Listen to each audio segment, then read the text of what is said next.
এই মাসুদ আমাকে থানার সামনে হুমকি দেয়, কত লাখ টাকা নিবা, কি আসল বিষয় এবং কি ওদের পক্ষে মামলায় ডিল করতেছে আলী আকবরের ছেলে মাসুদ।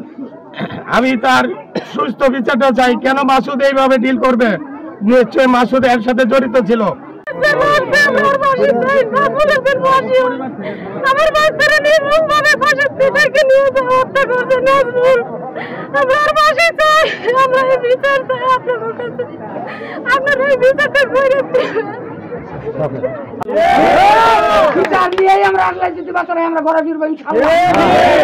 লোক নিয়ে মানববন্ধন করতে আসছি, কিন্তু আজকে এই শিশু হত্যাকারী নাজমুল হোসেনকে গ্রেফতার করার পর আজকে এখন পর্যন্ত এই গান্ধীগাঁও পুলিশ প্রশাসন এসে যে এই মামলাটি তদন্ত করবে এখন পর্যন্ত করে নাই।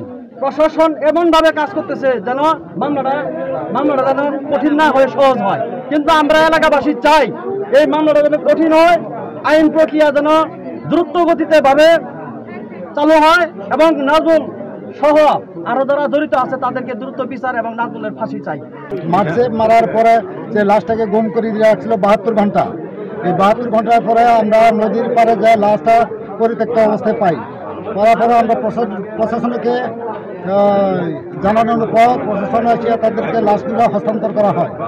এর বিচার আমরা সুস্থভাবে বিচার চাই, তার জন্য নাজমুলের আমরা ফাঁসি চাই। ধন্যবাদ সবাইকে।